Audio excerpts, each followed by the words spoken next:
Und ich darf aufstellen Talmid im Harbe. Und die gerät kam von ihm Baruch.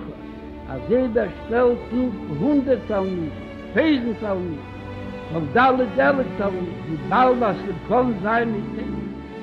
The Rebbe's vision is the cornerstone of the school. The mission statement itself is a direct reflection of the Rebbe's goals, that you are committed to Torah, no matter what you do, but that you are committed to the community. It's not just about yourself personally, and that you continue to learn and teach.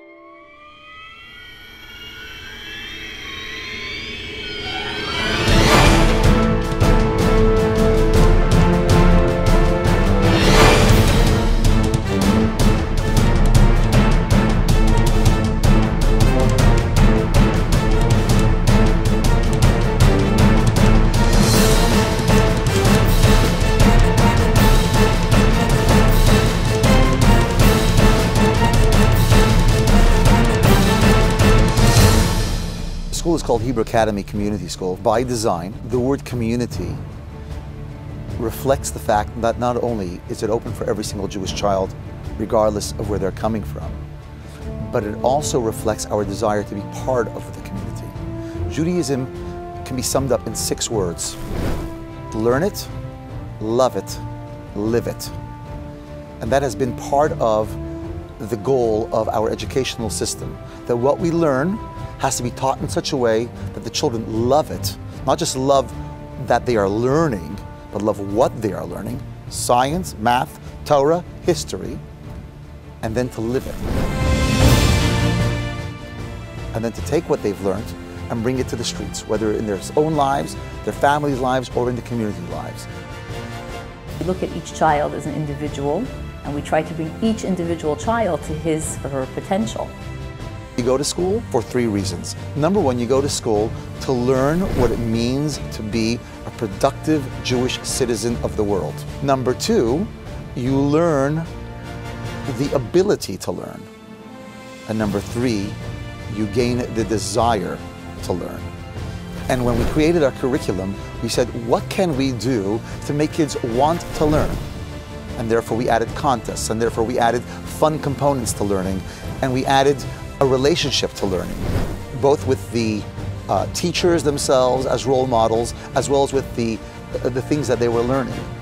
I do not believe that we can keep our kids insulated once they grow up. They're going to be out there.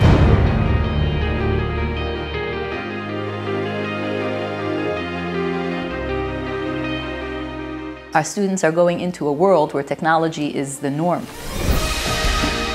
We expect our children to be part of the world. We don't expect that most of them will be secluded somewhere. So we have to teach them how to be part of that world. So the students see it as a Jewish way of life to use these things for holiness and for the right purposes and to increase the exposure to Torah. So the standards that we expect in Torah learning have to be as rigorous as the standards that we expect in secular studies learning. The values that we find in Torah have to come across to secular studies, and there has to be that constant interchange. The reason why our children are successful in the traditional areas of education is because they have so many other areas by which to strengthen their mind. So instead of learning math alone, which is a logic, Talmud is another kind of logic, a divine logic, but it's logic. And therefore, the child, if you're trying to teach the child to think logically, give them more opportunities to do so. If you want the child to understand history, instead of just learning American history, give them Jewish history. All of a sudden, history comes alive because it's the history of their own people. Expose your child to more, not expose your child to less. Will the child remember every single fact? That has never been the goal of education. It's to make our children into thinkers. Give them the opportunity to exercise their brain in as many ways as possible. We want to make sure that when someone graduates, no matter where they end up, that those things that they learned, it'll resonate with them when they have to make choices when they're 20 and when they're 30. The Jewish component is a solid part of their decision-making process. I don't only learn how to read, I also learn how to make good choices. Teachers are on the front line. They're the ones that interact with students every single day. Then you can hire people and say, be nice. Or you can hire nice people. You can hire people and say, teach. Or you can hire teachers, educators. It's in their blood. It's in their life. Many of our teachers have been with us for many, many years.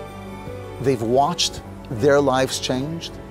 They've watched their students' lives change, and they wouldn't do anything else. This is what they want to do, almost as if this was what they were born to do.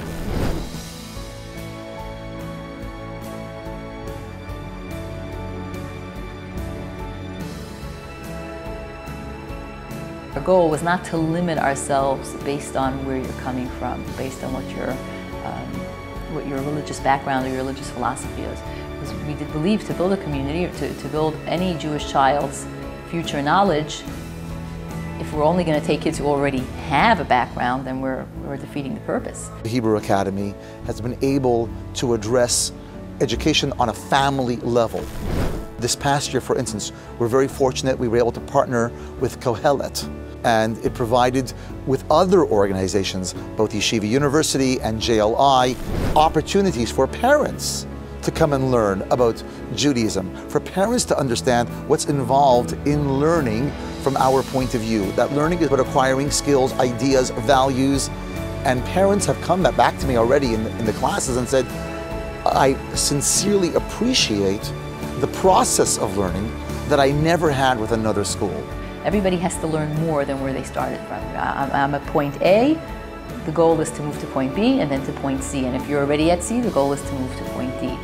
So we felt we could do that we can move people along on the continuum. But you know that learning is the key to life's problems or life's questions.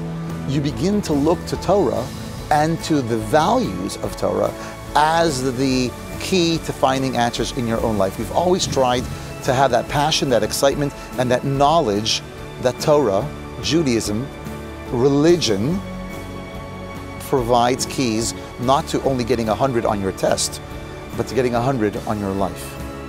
In the world of education, truly, Hebrew Academy stands at the pinnacle.